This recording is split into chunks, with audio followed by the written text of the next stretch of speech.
PhD కుర్రాడు ప్రశ్న అడిగాడు, పెళ్లి కూతురు చేతిలో కొబ్బరి బొండం ఎందుకు పెడతారంటే మామిడి పండు ఏదో అరటి పండు పెట్టచ్చు కదా, మోయడం కూడా కష్టం కదా. కొబ్బరి బొండం పెడతారు. కొబ్బరి బొండం పిల్లని ఈ చేతులు తీసుకెళ్ళి పెళ్లి కొడుకు చేతిలో పెట్టిస్తారు. కన్యాదానంలో చాలా ముఖ్యం.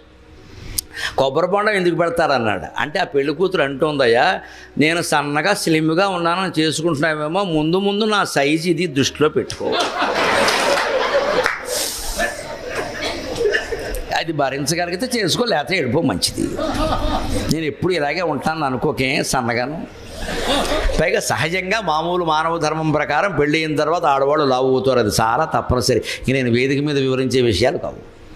వివాహం అయిన తర్వాత ఖచ్చితంగా ఆడవాళ్ళు లావు ఎక్కుతారు, మగాడు శ్రద్ధపడి పోవాలి. అంతేగాని ఇందుకు ఎక్కే అనకూడదు. నెత్తిమి ఎక్కలేదు, లావు ఎక్కారు అంతేగా సంతోషించు. లావు ఎక్కితే పర్వాలేదు, నెత్తిమి ఎక్కితే కష్టం. కానీ అంతేగాని దాని ఊరికే బ్యూటీ క్లినిక్ అని అదేని జిమ్ము జమ్ము వద్దు. ఇంకా సహజమైన లక్షణం అది. కొన్నాళ్ళకి మళ్ళీ తగ్గుతారు, తర్వాత కొత్తలో అలా ఎక్కుతారు. అది వేరే ప్రక్రియ. అది దాని గురించి అంత కంగారు అక్కల. అవి సహజం. అందుకని సరదాగా చెప్పాలంటే ఇంతే. అంటే ఆ బ్రహ్మదేవుడు మొదటి వాడయ్యారు కూడా ఆయన హిరణ్య గర్భక అన్నారు. ఎందుకంటే ఈ సృష్టి మొత్తం కాంతిమయం అండి, తేజోమయం. కాంతి నుంచే మొత్తం అన్ని వస్తువులు ఏర్పడ్డాయి. కాంతివంతమైన పదార్థాల్లో ఏవి ముఖ్యమండి? సూర్యుడు, చంద్రుడు, అగ్ని. ఈ మూడే. పగలు మనకు సూర్యకాంతి, రాత్రి చంద్రకాంతి లేదా దీపం. అగ్ని అంటే దీపమే, దీపం అగ్నే కదా. అందుకే పగలు సూర్యుడు అస్తమించేటప్పుడు తన తేజస్సుని కొంత అగ్నిలోనూ కొంత చంద్రుల్లోనూ కలిపేసి వెళతాడు అంటారు శాస్త్రంలో. అంటే అర్థం ఏంటంటే చంద్రుడు స్వయం ప్రకాశకుడు కాదు, సూర్యకాంతి కారణంగానే ప్రకాశిస్తున్నాడు. అగ్ని కూడా సూర్యకాంతితోనే దీప్తం అవుతోంది. దాంట్లో ఉండే తేజస్సుని సూర్యకాంతి అనే అంటారు. ఈ మూడే కాంతులు లెక్క.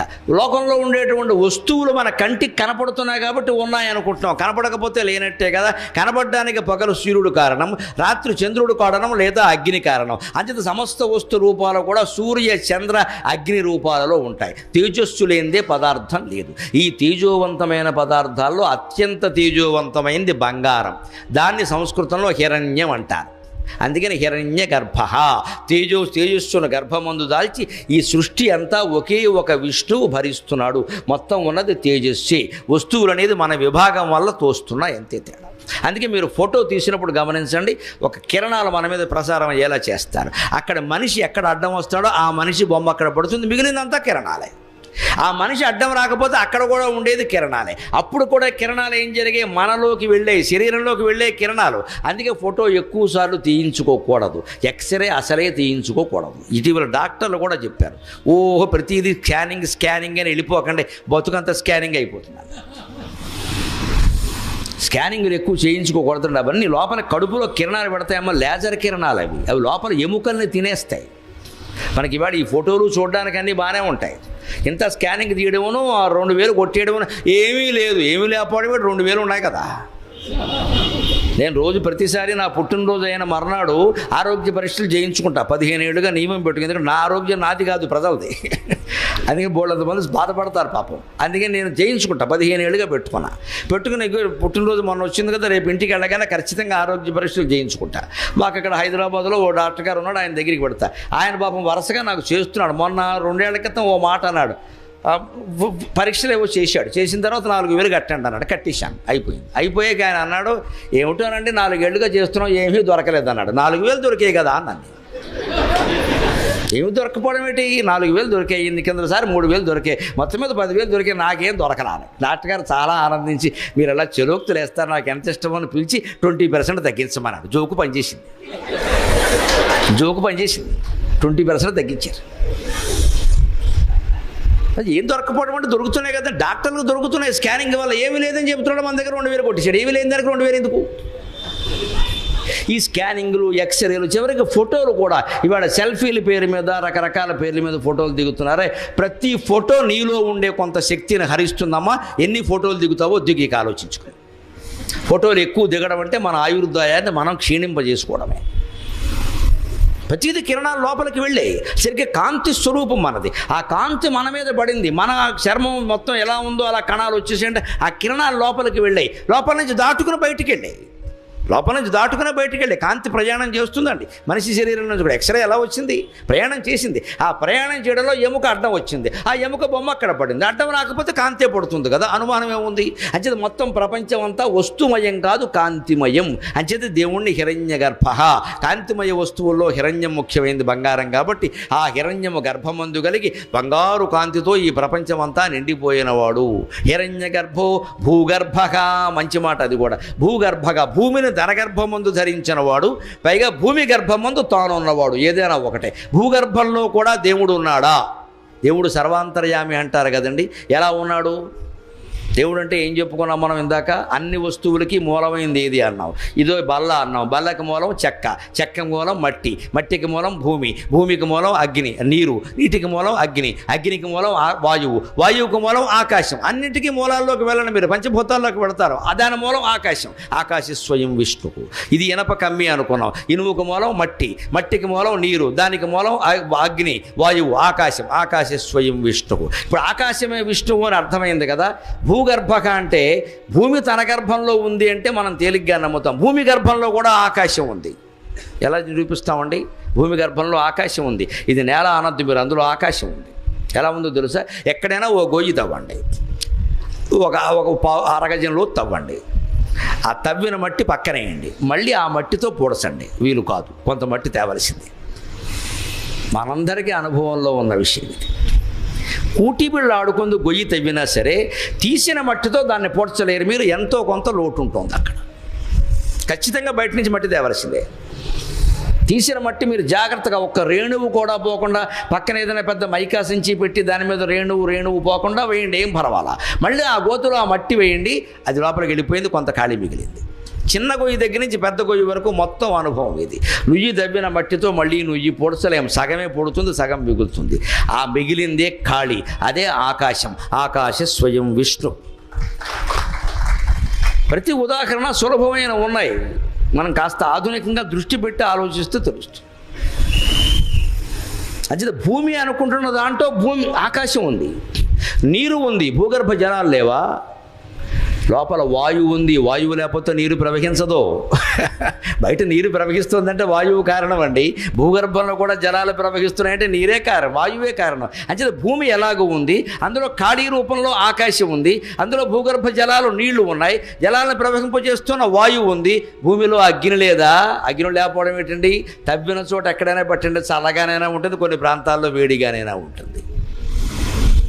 అంచేత పంచభూతాలు భూమిలో కూడా ఉన్నాయి, వాయువులోనూ పంచభూతాలు ఉన్నాయి, ఆకాశంలోనూ పంచభూతాలు ఉన్నాయి. అందుకే సృష్టి ఏర్పడిన విధానాన్ని ఒక రకంగా చెబుతారు వేదాల్లో. గొప్ప సైన్స్ అండి అదంతా.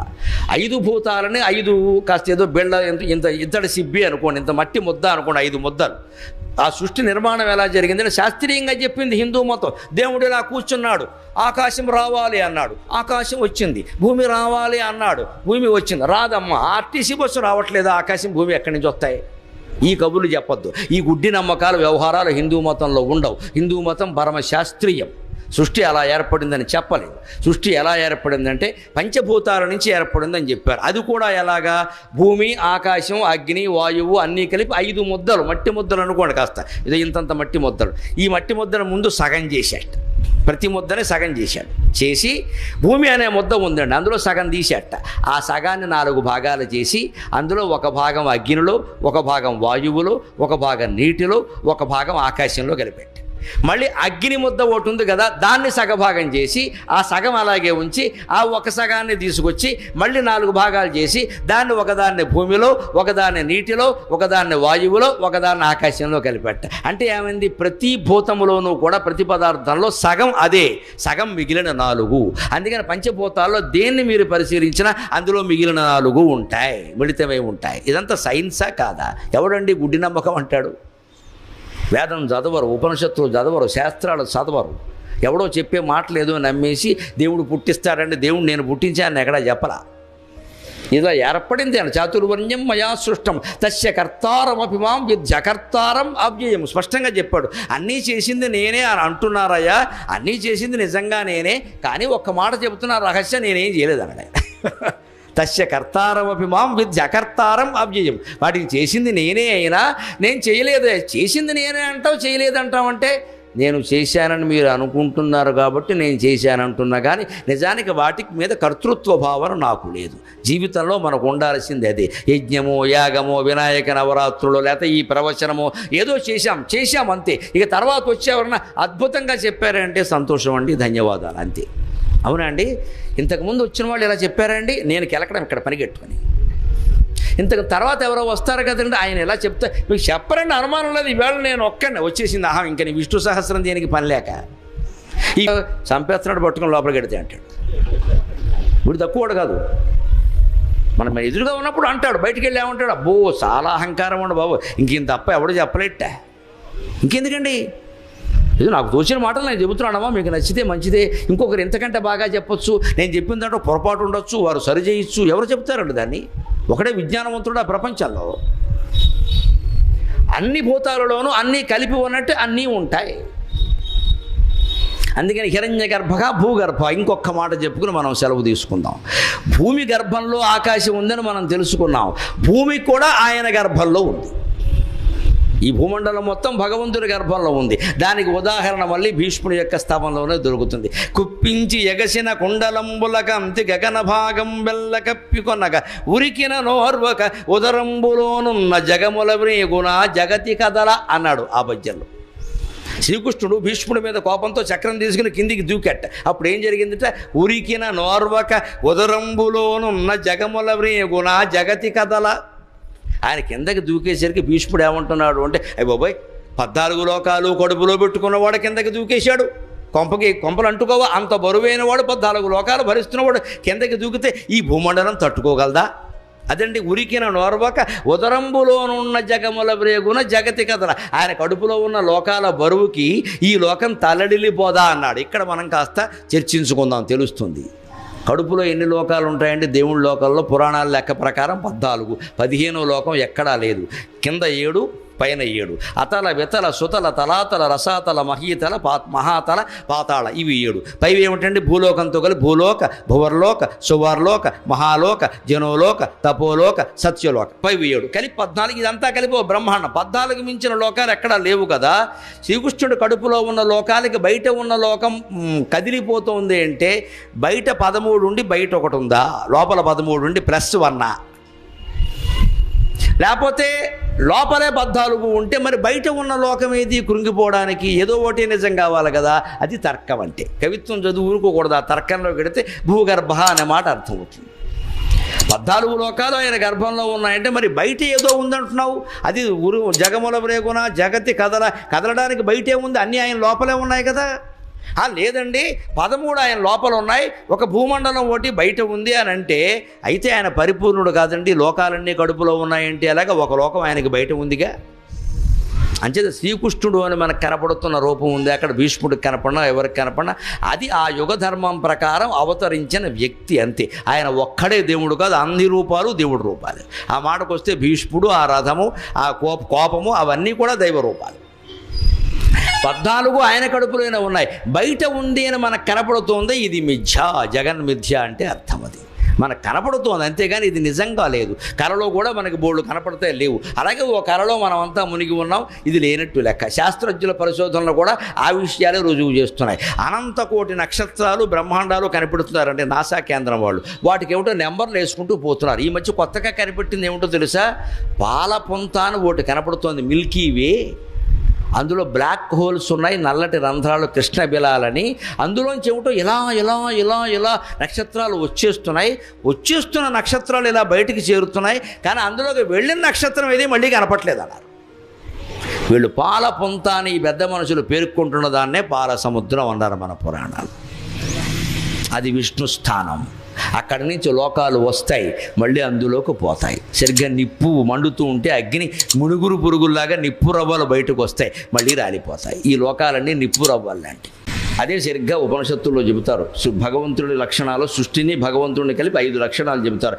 అస్థి, భాతి, ప్రియం, రూపం, నామచేత్యంశ పంచకం, ఆద్యత్రయం బ్రహ్మభావం, నామరూపాత్మకం జగతు. 5 లక్షణాలు ఉన్నాయి భగవంతుడికి, సృష్టికి కలిపి. అవేమిటంటే, ఒకటి అస్థి, అది ఉంది. భాతి అది ప్రకాశిస్తోంది. 3 ప్రియం అది సంతోషంగా సుఖంగా ఆనందంగా ఉంది. 4 రూపం దానికో రూపం ఉంది. నామ ఓ పేరుంది. ఇవన్నీ కలిపి ఇందులో ఆద్యత్రయం బ్రహ్మభావం. మొదటి 3 పరమాత్మ లక్షణాలు అస్థి భాతి ప్రియం. నామరూపాత్మకం జగత్తు. జగత్తుకుండేవి 2 లక్షణాలు, 1 రూపం 2 పేరు. రూపము పేరు లేకపోతే జగత్తు లేదు. అందుకే ఈ మొదటి 3 ఏమిటి సరిగ్గా మనకు చూడండి. అస్థి అంటే ఉన్నది సత్, భాతి ప్రకాశిస్తోంది చిత్, ప్రియం అదే ఆనందం సచ్చిదానందం. భగవంతుడి లక్షణాలంటే సచ్చిదానందం. జగత్తు లక్షణం ఏమిటంటే అది సత్తు కాదు, చిత్తు కాదు, ఆనందము కాదు. జగత్తు ఖచ్చితంగా ఎప్పుడూ ఒకేలా ఉందని చెప్పలేము, నిత్యం మారిపోతుంది. కాబట్టి సత్ అనడానికి లేదు. మనం పడుకున్నప్పుడు మనకి జగత్తు లేనట్టే లెక్క. ఇంకొడుకుంటే మనకున్నట్టు కాదు, మన వరకు లేనట్టే లెక్క. జగత్తు లేకుండా ఎలా బతుకుతున్నాం? ఇంత ప్రేమిస్తున్నామే ఈ ప్రపంచాన్ని, ఈ బంధాలని, ఈ భార్యని, ఈ భర్తని, ఈ పిల్లల్ని ఇంత ప్రేమిస్తున్నామే, వీళ్ళని మర్చిపోయి మనం ఎలా పడుకోగలుగుతున్నామండి? అసలు ఆ పడక, ఆ నిద్ర, ఆ ఆనందం ఈ మొత్తం జీవితం కంటే గొప్పదా కాదా? ఒక క్షణంలో తేలిపోయింది అది గొప్పదని. లేకపోతే నిద్ర మానేసి కూర్చో. చివరికి నేను అంటున్నాను మరోలో అనుకోవద్దు. ఆ ఉదాహరణ అయితే బాగా అర్థమవుతుంది. కొడుకుని కోల్పోయి విపరీతంగా దుఃఖిస్తున్న తల్లి కూడా ప్రాణం విసిగి నీరసం వచ్చి పడుకుంటే ఆ నిద్రలో ఆవిడకి ఏమైనా కొడుకు గుర్తున్నాడా? ఆనందం పొందిందా లేదా? నిద్ర ఆనందం. ఆవిడ మళ్ళీ బయటికి రాగానే ఏమిటో ఇంత కొడుకుని కోల్పోయి దిక్కుమాలని నిద్రమ్మా అని మళ్ళీ ఏడుపుమాలెట్టి. నువ్వు నిద్రలో ఉన్నప్పుడు కొడుకు విషయం గుర్తులేదే, వాడు ప్రమాదంలో చనిపోయాడు. అక్కడ మెలకు రాగానే ఏడుస్తున్నావు. అంచేత ఆ నిద్ర ఈ దుఃఖాలకి సుఖాలకి అతీతమైంది అని అర్థం కావట్లేదా? అందుకని అస్థి భాతి ప్రియం స్థితిలో ఎప్పుడూ బ్రహ్మ భగవద్భావన అది. అలా ఉంటాడు మనిషి. నామరూపాత్మక రూపం పెట్టుకోవడం వల్ల, ఒక పేరు పెట్టడం వల్లే మనకు అర్థం కావట్లేదు విషయం. అందుకని ఉన్న పేర్లన్నీ ఆయనవేనండి. అది అనేది ఆయన పేరండి తత్. అందుకే సంస్కృతంలో వ్యాకరణం అర్థమైతే వేదాంతం అర్థం అవుతుంది. సంస్కృతంలో తత్ అనే శబ్దాన్ని 3 లింగాల్లో చెబుతారు. ఏ శబ్దాన్ని ఒక లింగంలో చెప్పిందని ఇంకో లింగంలో చెప్పరు. రామశబ్దం అంటే రామహ రామో రామాహ రామం రామో రామాన్ రామేణ రామాభ్యాం రామై పుంలింగం. సీతాశబ్దం ఉంది. ఆకారాంత స్త్రీలింగ సీతాశబ్ద సీతాదేవి సీతాసి దే సీతా హే సీతే హే సీతే హే సీతాహ సీతాంసి దే సీతాహ అని ఆకారాంతంగా చెబుతారు. స్త్రీలింగమే చెబుతారు. సీతాదేవి పుల్లింగం ఎలా అవుతుందండి? పుస్తకం అనే శబ్దం ఉంది సంస్కృతంలో. పుస్తకం ఆకారాంత నపుంసకలింగ పుస్తకం పుస్తక శబ్ద పుస్తకం పుస్తకే పుస్తకాన్ని హే పుస్తకే హే పుస్తకే హే పుస్తకాన్ని పుస్తకం పుస్తకే పుస్తకాన్ని అని నపుంసకలింగంలో చెబుతారు. పుస్తకాన్ని పుల్లింగంలో చెప్పరు. రాముడిని స్త్రీలింగంలో చెప్పరు. సీతని పుల్లింగంలో కానీ నపుంసకలింగంలో కానీ చెప్పరు. కానీ అందరికీ వర్తించేటువంటి తద్ అనేటువంటి శబ్దాన్ని 3 లింగాల్లో చెబుతారు. దకారాంత పుల్లింగ తప్యద్ధ సహ తౌతేతం తౌతాంతేన తాభ్యాం తై తస్మై తాభ్యాం తేభ్యక తస్మాత్ తాభ్యాం తేభ్యక తస్య తయోస్తేషాం తస్మిన్ తయోస్తేషు అని పుల్లింగంలో చెబుతారు 7 విభక్తులు పెట్టి. అదే తచ్చబ్దాన్ని స్త్రీలింగంలో చెబుతారు. దకారాంత స్త్రీలింగ తచ్చబ్ద ఆమె, ఇందాక అతడు, ఇప్పుడు ఆమె. సా తేతాహ తాం తేతాహ తయా తాభ్యాం తాభి తస్యై తాభ్యాం తాభ్య తస్యాహ తాభ్యాం తాభ్యక తస్యాస్తయోస్తాసాం తస్యాం తయోస్తాసు అని స్త్రీలింగంలో చెబుతారు. మళ్ళీ పుస్తకం దాని బదులు తత్ దకారాంతక నపుంసకలింగ తచ్చబ్ద అతడు కాదు ఆమె కాదు, అది పుస్తకం కదా, మరి నపుంసకలింగం కదా. తత్తేతాని తేన తాభ్యాం తై తస్మై తాభ్యాం తేభ్యః తస్మాత్ తాభ్యాం తేభ్యః తస్య తయోస్తేషాం తస్మిన్ తయోస్తేషు అని నపుంసకలింగంలో చెబుతారు. ఒక్క తచ్చబ్దానికి 3 లింగాలు ఎందుకు ఉన్నాయండి? తచ్చబ్ద స్వరూపుడైన భగవంతుడే పురుషులుగాను స్త్రీలుగాను నపుంసకులుగాను కూడా ఉన్నాడు. అందుకే ఉన్నాయి. అనగానే ఇచ్చేవాడు కాదు. పూర్వం ఉద్యోగాలు కాదు కదా, ఆస్తులే కదా. పొలం సర్లే 50 సర్లే, మట్టి ఎంత అనేవాడు. మెట్ట 10 అండి, పల్లం 40 అంటే పిల్లనిచ్చేవారు. మెట్ట 40 అండి, పల్లం 10 అంటే లాభం లేదు అనేవారు. ఎందుకంటే మెట్టలో పండదు, మరి వర్షాధారం భూమి, వర్షం కురవాలి పండాలి, మెట్టకి నీళ్ళు ఎక్కవు. అందుకని ఈ మెట్ట వాళ్ళు ఏం చెప్పేవారు? మెట్ట వేదాంతం ఏంటి? మాకు ఉంది కానండి, అసలు అది మేము పట్టించుకోకపోవడం లేదు, పండదు కాబట్టి. ఇది మెట్ట వేదాంతం అంటే అర్థం. పట్టించుకోకపోవడం ఏంటి? పండదు కాబట్టి. పండితే పట్టించుకోవా? ఇది మెట్ట వేదాంతం అన్నమాట. అందుకు వచ్చింది. జాతీయాల వెనక్కి వెడితేనంటే జాతి చరిత్ర మొత్తం వస్తుంది. అద్భుతంగా ఉంటుంది. అసలు మెట్ట వేదాంతం అంటే ఏమిటంటే ఇది. మెట్ట భూమి ఉన్నవాడు ఆ అవసరం లేని వేదాంతం మాట్లాడతాడు. ఎలాగూ పండదు కాబట్టి అది మాకు పెద్ద లెక్కలేదు లేదని మేము దాన్ని పట్టించుకో ఉందని కదా చెప్తున్నావు కదా. నీకు ఎంత ఉందంటే దాన్ని కలుపుతున్నావా? మళ్ళీ తర్వాత పండుతుందా పండదా అంటే పట్టించుకోమంటావు. మరి కలిపేదంటే కూడా తీసేయచ్చు కదా, దస్తావేజులో తీయడు, అది ఉంచుతాడు. నేను గొప్ప చెప్పుకోవాలి కదా. మరి వెనకడికొకటికి నీకు ఎంత పొలం ఉందని అంటే 101 అన్నట్టు. ఎక్కడ ఉందంటే మా మేనమావది ఉందని అది ఒకటి అన్నట్టు. అదే మేనమావది ఇందులో కలిపేస్తావా? పోనీ పెంచండ్రైనా కాదు, వాడు పోతే ఏమైనా వస్తుందేమో, వాడికి పిల్లలు లేకపోతే మేనమావదట. మా మేనమావది ఉందని అది ఒకటి మొత్తం నేడు. ఇంకేం మరి మొత్తం గవర్నమెంట్ పొలాలు కూడా కలిపేయి. ఈ మెట్ట వేదాంతం రాకుండా, ఆ స్థితి రాకుండా ఏం చెప్పేవారు అంటే తర్కం నేర్పేవారు, వ్యాకరణం నేర్పేవారు. అంచేతనే ఈ కుర్రాడు తండ్రి ద్వారా నేర్చుకున్నాడు కాబట్టి అంతే సూక్ష్మ దృష్టి ఒక్కోసారి తండ్రికి లేనిది కొడుకుంటుందండి.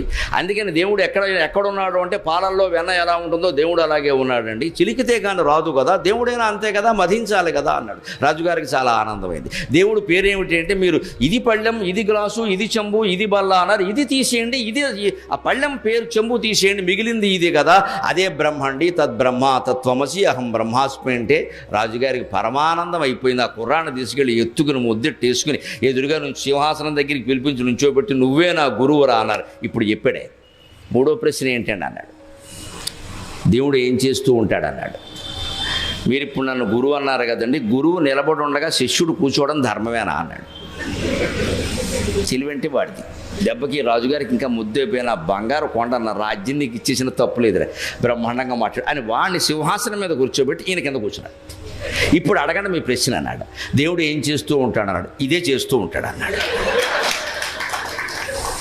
పైవాడికి తెలిసిందంటే మనం ఆశ్చర్యపోకల. ప్రహ్లాదుడికి తెలియలేదా? ప్రహ్లాదుడి వయసు 8 ఏళ్ళు, హిరణ్యకశ్యపుడి వయసు పోనీ మన లెక్కల్లో చూసుకుని 60 ఏళ్ళు ఉన్నాయి. ఆ కృతయుగాలు వయస్సులో వదిన పోనీ మన లెక్కల్లో చూసుకుని రాష్ట్ర ప్రభుత్వోద్యోగం, కేంద్ర ప్రభుత్వోద్యోగం 2 రిటైర్ అయిపోయాడు వాడు. ఇది 60 అయినా అది 62 అయినా మొత్తం అయిపోయినట్టే.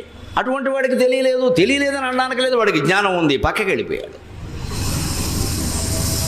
అందుకని ప్రహ్లాదుడు చెబుతున్నాడు, కలడంభోమతి కలండు గాలి కలడ ఆకాశస్థలిన్ కుంభినిన్ కలడగ్నిన్ దిశలన్ పగళ్ళ నిశలన్ ఖద్యోత చంద్ర ఆత్మలన్. మనం దగ్గరగా చూస్తే దేవుడు ఇది మన జీవితంలో చాలా పెద్దవాడు అవుతాడు. జ్యేష్ఠక శ్రేష్ఠక. మనం నిత్యం ఆయన గురించే చర్చించుకోవాలి, పనికి మాలిన మాటలు మానేసి. అప్పుడు ఆయన చాలా పెద్దవాడు అయిపోతాడు, మన జీవితంలో ప్రధాన భాగం అయిపోతాడు. ఇక దైవం మాటలు కాకుండా లౌకికమైన మాటలు ఎవడన్నా మాట్లాడితే ఆడ మగ తేడా లేకుండా గోమె కొట్టేద్దాం అనిపిస్తుంది, ఊరికే అది అవసూది అనిపిస్తుంది. ఆ స్థితికి వెళ్ళాలి మనిషి. ఎంతసేపు ఇదేనా ఆశమ్మ బోషమ్మ ఆత్మస్థుతి పరనంద ఆకాక ఈ చచ్చిపోతున్నాయి అదవసంతా. ఎంత చర్చించినా మీరు ఏ సమస్య అయినా చర్చించడమా మూలంలో కడితే కర్మ అండి అయిపోయింది. ఇంక కర్మ అన్నావుగా ఊరుకోరదా? విద్య బాగుండలేదు, వైద్యం బాగుండలేదు, ఉద్యోగాలు బాగుండలేదు, వ్యవసాయం బాగుండలేదు, వ్యాపారం బాగుండలేదు. ఎందుకంటే మనిషి మనస్సు బాగాలేదు అని చేసేది మనిషి. అందుకని మొత్తం బాగుండదు.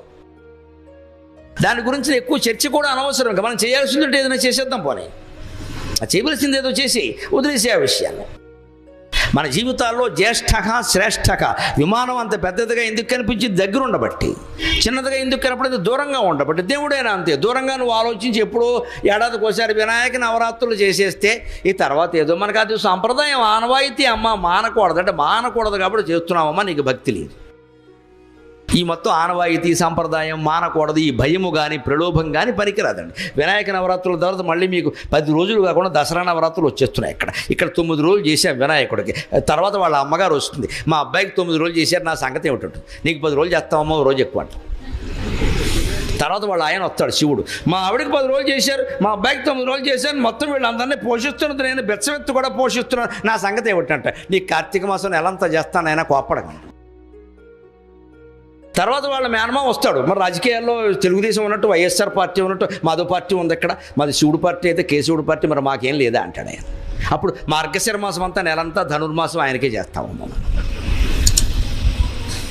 చూడండి, ఈ 4 వరుసగా వస్తున్నాయి. భాద్రపద మాసంలో గణపతి ఆరాధన, ఆశ్వీజ మాసంలో అమ్మవారి ఆరాధన, కార్తీక మాసంలో శివుడి ఆరాధన, మార్గశిర మాసంలో విష్ణువు ఆరాధన. మొత్తం 4 నెలలు ఆరాధన మయం చేస్తున్నామండి. హిందూ ధర్మంలో ఈ 4 చాలా విశిష్టమైన మాసం. ఈ వైవిధ్యం ఎందుకు అంటే, ఈ నవరాత్రులు కాగానే ఏదో నిమజ్జనం ఏదో అయిపోగానే ఇక మళ్ళీ ఏడాది వరకు ఏం పండగ లేదనుకోండి. ఇతర మతాల వాళ్ళకంటే మనం అదృష్టవంతులం. వాళ్ళకి ఎంత గొప్ప చెప్పుకున్నా 2, 3 ఉంటాయి, ఎంతకు పెద్ద లేవు. మనకు అలా కాదు, నెలకో 2 పండుగలు ఉంటాయి. పైగా సెలవులు కూడా ఎక్కువ, మిగిలిన వదిలేండి, మనకి సెలవులు ఎక్కువ, బడికైనా సెలవు ఇస్తారు. ఎందుకు ఈ పండగలు మనకి ఎక్కువ ఉంటాయంటే మనిషిని దైవ చింతన నుంచి దూరం చేయకుండా ఉండడం కోసం. ఇది అయిందమ్మా. దీపావళి నాడు ఏం చేస్తారు? గోంగూర కాళ్ళు ఉంటాయి, గోకాళ్ళు ఉంటాయి కదా, దిబ్బే దీపావళి అమావాస్య మళ్ళీ వచ్చే నాగుల చవితి. ఆ నాగుల చవితి 4 రోజులు వచ్చేసింది. మళ్ళీ అది అవగానే ఇంకోటి అంటే మొత్తం మీద ఏదో ఒక పండగ రూపంలో, పబ్బం రూపంలో ఏదో ఒక పిండి, చిన్నపిల్లలకి పిండి వంటలు అనండి, పెద్దవాళ్ళకి గీతాలు అనండి, మనబోటి వాళ్ళకి ప్రవచనాలు అనండి, ఏదో ఒక రకంగా దైవ ధ్యానంలో గడిపితే మనం దేవుడికి దగ్గర కావండి. జ్యేష్ఠ శ్రేష్ఠ ప్రజాపతికి అంటే ప్రజాపతి అంటే సంతానానికి పతి, ప్రజాపతి అంటే తండ్రి అని అర్థం. ప్రజలందరికీ నాయకుడు కాదు. ప్రజాశబ్దానికి ప్రాచీన కాలంలో వేదంలో కానీ, శాస్త్రంలో కానీ, పురాణంలో కానీ, కావ్యంలో కానీ సంతానం అనే అర్థం. కౌశల్య సుప్రజ రామ అంటే కౌశల్య యొక్క ఉత్తమ సంతానం. పబ్లిక్ అనే అర్థం లేదు, తర్వాత వచ్చింది. ఇప్పుడు ఏదో ప్రజా వైద్యశాల, ప్రజా నాయకుడు, అది అంత ప్రజాకవి అంటే అర్థాలు వేరు. అందుకని ప్రజాపతికి అంటే సంతానానికి పతి అంటే తండ్రి. బ్రహ్మదేవుడు దక్ష ప్రజాపతి, కశ్యప ప్రజాపతి, కర్దమ ప్రజాపతి లాంటి ప్రజాపతుల్ని 10 మందిని పుట్టించాడు. మొట్టమొదటి సంతానం కలగాలంటే ఏం చేయాలి? వాళ్ళందరికీ ఆయన ఒకటే చెప్పాడు, అబ్బాయి మీకు వేరే పని ఏమీ లేదు, మీ మొత్తం పోషణ అంతా నేను చూసుకుంటా, పెళ్లి చేసుకోవడం సంతానాన్ని కానండి. మనం ఆ మొట్టమొదటి పుట్టేసి ఉంటే ఎంత బాగుండేదో, అదే బిజినెస్లో ఉండేవాళ్ళం, వేరే పనే లేదు ఇంకా. అందుకే మొత్తం సృష్టిలో ఉండే సమస్త సంతానాన్ని దక్ష ప్రజాపతి, కశ్యప ప్రజాపతి, కర్దమ ప్రజాపతి కన్నారు. కశ్యప ప్రజాపతికి అందుకే భార్యలు ఎక్కువ. ఒక ఋషికి అంతమంది భార్యలు ఏమిటండి? సంతానం కోసం. దక్ష ప్రజాపతికి 57 నక్షత్రాలు ఆయనకి భార్యలే అన్నారు. 27 కాదు, ఇంకా అసలు 54 ఉన్నాయి మొత్తం, రెట్టింపు 54. 54 ఆయనకి నలుగురు ఆయనకి భార్యలే అన్నారు. అందులో 27 నక్షత్రాలు. ఈ కథల వెనకాల ఉండేటువంటి తత్వాన్ని మనం గమనిస్తే ప్రజాపతి తత్వం అర్థమవుతుంది. మొత్తం మూలానికి ఉండేది విష్ణువే. ఆయన నాభికమలం నుంచే బ్రహ్మ, ఆ బ్రహ్మ నుంచే ప్రజాపతులు, ఆ ప్రజాపతుల నుంచే మొత్తం సృష్టి అంతా. అంచేత ప్రజాపతికి మూలం ఎవరు? ఆయనే.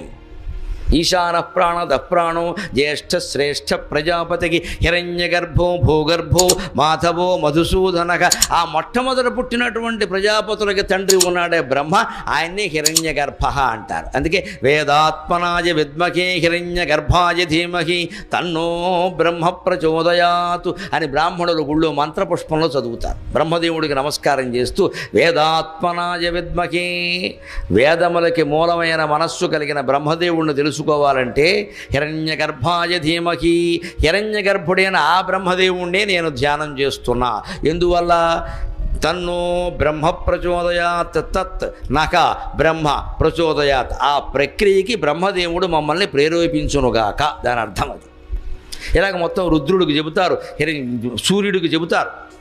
ఆదిత్యాయ విద్మహే మహద్యుతకరాయ ధీమహి తన్నో భాస్కర ప్రచోదయాత్. వజ్రనఖాయ విద్మహే తీక్ష్ణదముష్ట్రాయ ధీమహి తన్నో నారసింహ ప్రచోదయాత్. నారాయణాయ విద్మహే వాసుదేవాయ ధీమహి తన్నో విష్ణు ప్రచోదయాత్. విష్ణుపత్ని చ ధీమహి లక్ష్మీదేవి తన్నో లక్ష్మీ ప్రచోదయాత్ అని ఆయా దేవతల మంత్రాల్లో ఎందుకు చెబుతారు అంటే, ఆ దేవతను మనం ధ్యానం చేయాలి అంటే ఆ దేవతే మనని ప్రేరేపించాలి, లేకుండా చెయ్యలేం.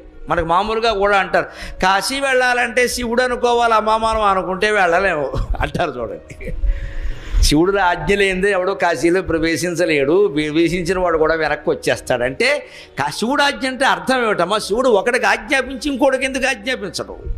పూర్వం కాశీ ఎప్పుడు వెళ్ళేవారంటే హనీమూన్కి, మినీమూన్కి 20 ఏళ్ల వాళ్ళు, 60, 30 ఏళ్ల వాళ్ళు యాత్రల కోసం కాశీలు ఎప్పుడు వెళ్ళేవారు కాదు. 60 ఏళ్ళు దాటాక ఇంకా ఇంటికి వచ్చే ఉద్దేశం లేకుండా మూట కట్టుకుని కాశీ వెళ్ళేవారు. దాని ఉద్దేశం అది.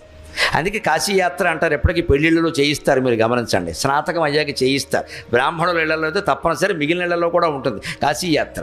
అందులో వాడికి జోలి పెడతారు, ఓ గొడుగు పెడతారు, పావుకోళ్ళు పెడతారు. అప్పుడు బావమరుది వచ్చి గడ్డం కింద బెల్లమ్మ కట్టి మొత్తం ముంచేసేడు వీడిని. లేకపోతే కాశీకి పోయేవాడు సుఖంగా.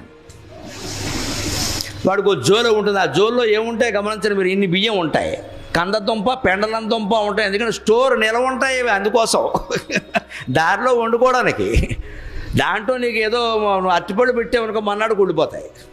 అందుకని కందదుంప, పెండలం దుంప, చిలకడ దుంప దారిలో ఏమి దొరకపోతే అదైనా తినేయచ్చు. ఆ దుంపలు ఎందుకంటే నిలవ ఉంటాయి.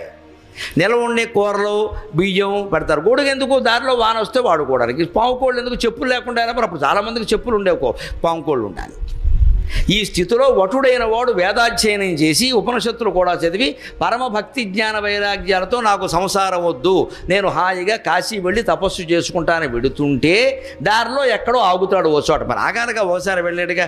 ఆ కాశీ వెళ్ళడానికి ఆ రోజుల్లో 6 నెలల్లో ఏడాదో పట్టేది. అందుకే కాశీ మజిలీ కథలు పుట్టాయి. రాజమండ్రికి చెందిన మధిర సుబ్బన్న దీక్షితులు గారు మహానుభావుడు. నిజంగా ఏ విదేశీ నవలలు కథలు దాని ముందు సరిపోవండి. అక్కడ ఈ హారీ పాట్రిక్ ఏదో చెబుతారు చూడండి, అటువంటి కథలు ఏవి పనికిరావండి అసలు. ఇంకా కాశీ మజిలీ కథలని 300 కథలు రాస్తాడు మహానుభావుడని. 10 సంపుటాల పుస్తకాలు ఇంతంత లావు ఉంటాయి. అవి ఎందుకు వచ్చాయంటే కాశీయాత్ర బయలుదేరాక దారిలో ఎక్కడో ఓ చోట ఆగుతారు. ఈ కథ తెలిసిన వాడు ఒక కథ చెబుతాడు, కాస్త కథ చెప్తే వాళ్ళ కాలక్షేపం అవుతుంది, మనసులో శరీరంలో శ్రమ తగ్గుతుంది. అలా మొత్తం అన్ని కథలు చెప్పి ఎప్పటికో కాశీ పెడతారు. అంతే కాశీ మజిలీ. ఇవాళ కాశీ ఏముంది, ఇక్కడ ఫ్లైట్ ఎక్కుతున్నావు, అక్కడ దిగుతున్నావు, అంటారు, సాయంత్రం మళ్ళీ వచ్చేస్తున్నావు. ఇది కాశీయాత్ర కాదు, ఇది ఊరికే విమానయాత్ర, సరదా యాత్ర. నిజమైన కాశీయాత్ర ప్రయోజనం కలగాలంటే సుదీర్ఘ ప్రయాణం చేయాల్సిందే, 60 ఏళ్ళు దాటాల్సిందే, మళ్ళీ వచ్చే ఊహ పెట్టుకోకూడదు. అంతే. అలా అయితేనే వెళ్ళాలి. నేను కాశీకి వెళ్ళి వచ్చాకేమో మనవరాలకి పెళ్ళి అయింది. మనవరాలు పెళ్లి మీద దృష్టి ఉన్నంతకాలం నువ్వు కాశీ వెళ్ళినావు ఒకటే, కాకినాడ బస్ స్టాండ్లో ఉన్నావు ఒకటే. ముందు ఆ దృష్టి మానుకోవాలి. కాశీ వెళ్ళినా కూడా ఇదే గోల. నీ మనవరాల పెళ్ళికి కాశీకి సంబంధం ఏంటమ్మా? మనం కోరుకునేది ఎంతసేపు అది రావాలి తప్ప అందులో ఏం చెప్పాడో మనకు అనవసరం. అంచేత కాశీయాత్ర అంటే అన్నీ వదిలేయడం. ఈ పెళ్లి కొడుకు వదిలేసి వెళ్ళిపోతూ ఉంటే వటుడు ఆ బావమరిది అక్కడ అమ్మ వారింట్లోనే ఉన్నాడు కదా, వాళ్ళ ఇంట్లో ఒక అమ్మాయి ఉంది. ఆయన ఏమనుకుంటాడు, ఆ గృహస్థు కుర్రాడు యోగ్యుడు, చదువుకున్నాడు, వీడికి పిల్లనిస్తే బాగుంటుందని. నేను 60 ఏళ్లవాడిని, ఆ కుర్రాడిని అడిగితే నాకు కుదరదండి అంటే మరి అవమానం కదండి, 60 ఏళ్లవాడు అడిగి. అందుకని బావమరిచేది అడిగిస్తాడు, అది సంప్రదాయం. వీడు వయస్సు 60 ఏళ్ళు, వీడు వయస్సు 1. అందుకని ఈ కుర్రాడు వచ్చి మా అక్క పెళ్లి చేసుకుంటుంది, చేసుకో అంటే అయిపోయింది నాయన, బొట్టలో పడేసే అని అర్థం. అక్కడ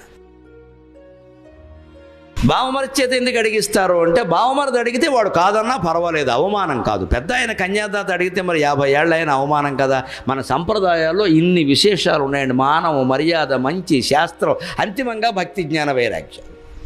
ఈ కుర్రాడు ఏమయ్యాడు, ఇప్పుడు శుభ్రంగా కాశీకి పెండలం బదులుగా పెండ్లం పట్టుకున్నాడు వీడు. అది విషయం. అది పెండలం, ఇది పెండ్లం. డాకింత లావత్తు వచ్చింది.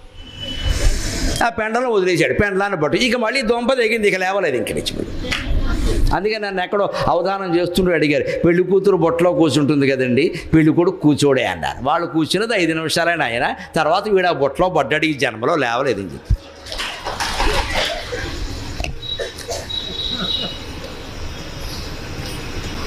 సమాసాలు చూడండి, ఇదివరకు సమాసాలు ఎలా ఉన్నాయో నన్ను చెప్పుకున్నాం మనం, అయోమయంగా ఉన్నాయి. ఇటువంటి చిత్రమైన సమాసాలు ఎవరు వాడలేదు, పోతన గారు తప్ప. అది కూడా హిరణ్యకశిపుడు కోసం వాడాడు. అయోమయంలో భయంలో ఉన్నవాడు అలాగే మాట్లాడతాడు. వాడు ఏం మాట్లాడుతున్నాడో వాడికి తెలియదు, అందుకే మాట్లాడాడు. కానీ ప్రహ్లాదుని సమాసాలు చాలా స్పష్టంగా తెలుగు మాస్టర్కి పిల్లలకి చెప్పడానికి సుఖంగా ఉన్నాయి. అగ్నిం దిశలన్ పగళ్ళ నిశలన్ శబ్ద ప్రయోగం, ఇది సమాసం కాదు. అగ్నిం దిశలన్ పగళ్ళ నిశలన్, దిశలన్ నిశలన్ శబ్దాలంకారం, శబ్దాలంకారం వాడాడు అక్కడ. వృత్యనుప్రాస అలంకారం అంటారు దీన్ని. 2 వర్ణాలు మళ్ళీ సమానమైన గ్యాప్, సమానమైన విరామంతో ఒకే వర్ణం మళ్ళీ వస్తే దాన్ని వృత్యనుప్రాస అంటారు. అదే సమానమైన ఖాళీతో 2 అక్షరాలు వస్తే దాన్ని శాఖానుప్రాస అంటారు. 3 కానీ అంతకంటే ఎక్కువగాను వస్తే యమకానుప్రాస అంటారు. అవి వాడిన కొద్దీ ఆ కవిత్వానికి అందం పెరుగుతుంది, చదవాలనిపిస్తుంది బాగా. అవి పోతన గారు వాడతాడు. కమలాక్షు నర్చించు కరములు కరములు, శ్రీనాథు వర్ణించు జిహ్వ జిహ్వ, కరములు కరములు జిహ్వ జిహ్వ అని వెంటనే వస్తుంటే మనకు ఆనందంగా ఉంటుంది. చిన్నపిల్లాడు కూడా నేర్చుకుంటాడు. అందుకని కరములే చేతులు, జిహ్వయే నాలుక అంటే కుదరదు. అక్కడ జిహ్వకి జిహ్వే ఉండాలి మళ్ళీ. అటు ఆ చేతులే నిజమైన చేతులు, ఆ నాలుకే నిజమైన నాలుక, ఆ శరమే నిజమైన శరం. ఆ నిజమైన అనేది అక్కర్లేదు అక్కడ. శరము శరము, జిహ్వ జిహ్వ, కరములు కరములు అంటే చాలు. అందుకని కలడోంకారమున కలడగ్నిం దిశలను పగళ్ళ రిశలను. ఇంకో మాట ఖద్యోత చంద్రాత్మలను, ఇది సమాసం. ఖద్యోత అంటే సూర్యుడు, చంద్ర అంటే చంద్రుడు. సూర్యుడి వెంటనే ఎవరని చెప్పాడు, చంద్రుడిని చెప్పాడు. హిరణ్యకశిపుడు ఎవరని చెప్పాడు, భూరి గ్రాహక రక్షోమృగ వ్యాళ ఆదిత్య నరాది. ఆదిత్యుని తర్వాత మానవుడిని చెప్పాడు. ఆదిత్యునికి మానవుడికి సంబంధం ఏమిటండి? ఆదిత్యుల తర్వాత చంద్రుడిని చెప్పాలి కానీ సూర్యచంద్రుడు అనాలి. మనం ఎవరన్నా అంటాం. పున్నమంటే వెంటనే అమావాస్య అంటాం. తెలుగులో సామెతలు పడతాయి. చెప్పేవులే కబుర్లు, పెద్ద ఆదరించాం. పున్నమనాడు బూరెట్టావా, అమావాస్య నాడు అట్టెట్టావా అంటారు. పున్నం వెంటనే అమావాస్య వస్తుంది కానీ పున్నమనాడు బూరెట్టావా, ఏకాదశి నాడు పూరి పెట్టావా అనరు. పున్నమ తర్వాత ఏకాదశి రాదు, అమావాస్య వస్తుంది వెంటనే. నోటికి అలా వస్తుంది లెక్క. ఆదివారం తర్వాత సోమవారం వస్తుంది కానీ మంగళవారం ఎందుకు వస్తుందండి? మాట్లాడడానికి ఒక లెక్క ఉంది కదా. ఆ పద్ధతిలో మాట్లాడుతున్నాడంటే అర్థం ఏంటి? అతని మనస్సు స్థిరంగా ఉంది, హాయిగా ఉంది, సక్రమంగా మాట్లాడుతున్నాడు. హిరణ్యకశిపుడు మనస్సు గందరగోళంగా ఉంది, అందుకని ఏం మాట్లాడుతున్నాడు వాడికి తెలియదు. దానికి అనుగుణంగానే భాష రచించాడు. కలడు అగ్ని దిశలను పగళ్ళ నిశలను ఖద్యోత చంద్రాత్మలను సూర్యచంద్రుల్లో కూడా ఉన్నది ఆయనే. ఉపనిషత్తుల్లో చెప్పినటువంటి విషయాన్ని పోతన గారు పద్యంలో అందించాడు. మనకి నతత్ర సూర్యోభాతి నచంద్రతారకాః నేమా విద్యుతో భాంతి కుతో యమగ్ని తస్య భాషా సర్వమిదం విభాతి అని వేదంలో ఏ మాట ఉందో దాన్ని తెలుగు పద్యంలో చెప్పాడు. అందుకే భాగవత పద్యాలు అంటే ఒక్కొక్కటి ఒక్కొక్క వేదంతో సమానం. అందుకే భాగవత పారాయణకి సైతం అంత ప్రాధాన్యం వచ్చింది మిగిలిన వాటికంటే. ఊరికి అది చదివితే విన్నా మంచిది అని ఎందుకంటారు అంటే వినగా వీడికి ఎప్పుడో వీడు కూడా చదువుతాడు, అర్థం తెలుసుకుంటాడు అని. అంతేగాని వినడమే మంచిది అని భాగవత సప్తాహం మీద సప్తాహం ఇక సప్తాహాలు చేయించుకుంటూ పోవడం కాదు. ఎన్ని సప్తాహాలు చేసినా నీకేమీ అక్కలేదు ఇక్కడ. పైగా ఈ సప్తాహం ఎక్కడ చేయడు, నైమిషారణ్యంలో చేస్తాడు మళ్ళీ పెట్టుకెళ్ళి. నీకు అర్థం కానప్పుడు నైమిషారణ్యమైనా ఒకటే, నిడదవోలు స్టేషన్ అయినా ఒకటే. అర్థమైనా కూడా నైమిషారణ్యమైనా ఒకటే, నిడదవోలు స్టేషన్ అయినా ఒకటే. అర్థమైనా ఒకటే, కాకపోయినా ఒకటే. నిడదవోలు చేసుకోవచ్చుగా, మన పక్కన ఉంది నైమిషారణ్యం ఎందుకు పనిలేక ఇది ఫ్యాషన్ మొదలెట్టారు ఈ మధ్యన. మమ్మల్ని కూడా చంపుతున్నారు అక్కడికి రమ్మని. అక్కడ గాలి ఆడదు, ఒక్క పోసేస్తుంది, సత్యం. ఓసారి వెళ్ళి నేను 10 రోజులు ఉంటాను, 3 రోజులు వచ్చాను. పైగా చమత్కారంగా చెప్పి కూడా వచ్చాను. ఇక్కడ నిజంగా గాలి ఆడట్లేదు. ఇక్కడ ప్రతి చెట్టు ఒక మహర్షి అన్నారు. నిజమేనండి, వాళ్ళంతా తపస్సులో ఉన్నారు, అందుకే గాలి ఆడట్లేదని చెప్పాను. మహర్షులు అంటే తపస్సు కదా, తపస్సు చేస్తుంటే మరి కదలడం, మరి అందుకని చెట్టు కూడా కదలడం లేదు. ఊరికి గొప్పలు చెప్పుకోవడం కాదమ్మా. ప్రదేశం పవిత్రం అంటారు. నాకు ఎంతకే అర్థం కాదు. అన్ని ప్రదేశాలు పవిత్రం, మనిషి మనస్సే అపవిత్రం అండి. మన మనస్సు పవిత్రం కాదా? మన శరీరం పవిత్రం కాదా? మన ఇల్లు పవిత్రం కాదా? మనం అంతా దుర్మార్గులమా? మన మీద మనకి ఆత్మవిశ్వాసం లేక మాట్లాడే మాటలు. ఏ ప్రదేశం వల్ల నువ్వు పవిత్రుడు కావు. నీ మనస్సు అనే ప్రదేశంలో విష్ణుస్మరణ చేస్తేనే నువ్వు పవిత్రుడు అవుతావు. అదే పవిత్రం లెక్క. భూతాత్మా పరమాత్మా చ ముక్తానాం పరమాగతి అవ్యయ పురుష సాక్షి క్షేత్రజ్ఞో అక్షరయేవ చ. ఇందులోనే చెప్పిన మాట విష్ణు సహస్రంలో. భూతాత్మా పరమాత్మా చ ముక్తానాం పరమాగతి. భూత ఆత్మ అంటే పవిత్రమైన మనస్సు కలిగిన వాడు. మన మనస్సును ఎందుకు మంచి ఆలోచనతో ఉంచుకోలేకపోతున్నాం మనం? కాశీ గడితే పవిత్రం, శ్రీశైలం వెడితే పవిత్రం, నైమిషారణ్యం వెడితే పవిత్రం. నీ ఇంట్లో కూర్చున్న పవిత్రమేనమ్మా, నీ మనస్సును పవిత్రం చేసుకో. అంటే మనకి కుళ్ళు బుద్ధిని మానుకోవడం ఇష్టం లేదు, ఈ రాగద్వేషాలు మానుకోవడం ఇష్టం లేదు, ఈ గొడవలు మానుకోవడం ఇష్టం లేదు. ఇవన్నీ ఇలా ఉండగానే మన ఎవడైనా అమాంతంగా తీసుకెళ్ళి వీల్ చైర్లో అక్కడ బారేసి పవిత్రం చేసేయాలి. అజ్ఞానం. ఇది జరిగే పని కాదు, ఇది జరిగే పని కాదు. అందుకే మనం ఎన్ని మహిమలు ప్రకటించుకున్నా ఇవన్నీ నీరు గారిపోతున్నాయి. మీరు గమనించుకోండి. కాశీ వెళ్ళిన వాళ్ళ బుద్ధులు మారలేదు, నైమిషారణ్యం బుద్ధులు మారలేదు. బుద్ధి ఎలా ఉంది, ఇదివరకు ఎలా ఉందో అలాగే ఉంది. ఇప్పుడు ఇంకాస్త గొప్పలు చెబుతున్నాడు అంతే. ఎందుకంటే అక్కడికి తిరుపతి వెళ్ళి కూడా వీడు లడ్డూలు బ్లాక్లో కొంటాడు. బుద్ధి మారలేదంటే అర్థం అది.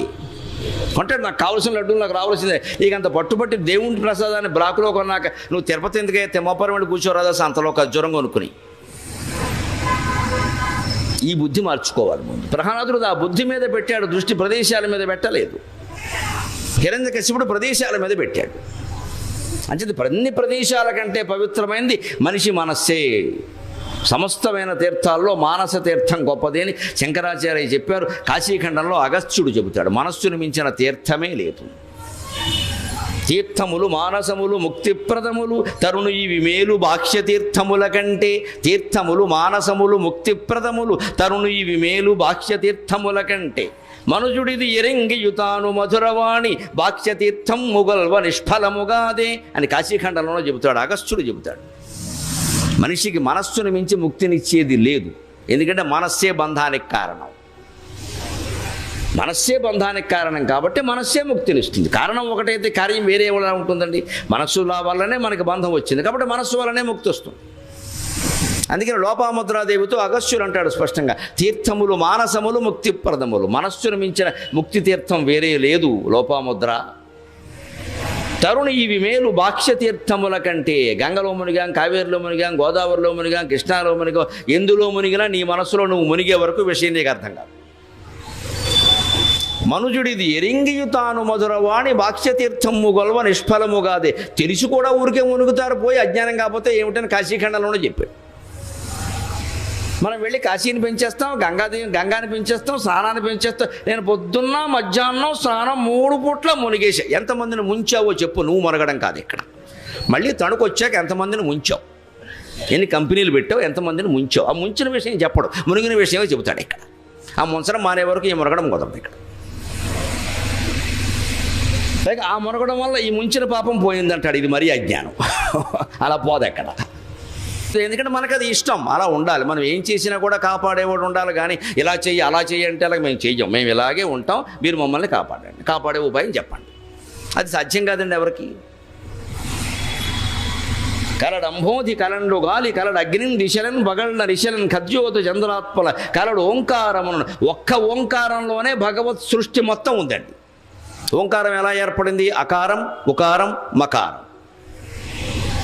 అకారం సృష్టి ప్రారంభం అంటారు, ఉకారం సృష్టి కొనసాగించడం అంటారు, మకారం సృష్టి మూసేయడం అంటారు, సంహారం అంటారు. ఎలాగ అకారం అజుడు బ్రహ్మ అన్నారు, ఉకారం ఉపేంద్రుడు విష్ణువు అన్నారు, మకారం మహేశ్వరుడు అన్నారు. అంతవరకు వెళ్ళక్కల. ఆ ఊ మా అనే 3 అక్షరాలు మీ నోటితో మీరు ఉచ్చరించండి. సృష్టి ప్రారంభమైంది, కొనసాగుతోంది, ముగిసిందని తెలిసిపోతుంది. ఎందుకంటే ఆ నోరు తెరిచాం, అదే సృష్టి ప్రారంభం. ఆ అనడానికి ఏమీ శ్రమ పడక్కల్లా, నాలిక కదపక్కల్లా, పళ్ళు కదపక్కల్లా, ఏ నోట్లో ముఖంలో ఏ భాగాలు కదపట్ల. ఊరికే నోరు తెరిచి ఆ అండమే. చిన్నపిల్లాడు మొద్ద కోసం నోరు తెరిచినట్టే ఆ. అదే సృష్టి మొదలైంది. ఊ అనాలంటే ఏం చేయాలండి? ఊ కొంచెం మూతి ముందుకు సాగాలమ్మా, అదే ఉపేంద్రుడు, అది కొనసాగాలి, కంటిన్యూ అయ్యి. అకారంతో అలాగే ఉండే ఊ పలకలేవు. ఆ అలా పలకచ్చు, కానీ ఊ అనాలంటే మొదలు ఊ అనాలి, కొంచెం ముందుకు సాగింది, అదే కంటిన్యూషన్. మూసేసావు, అయిపోయింది.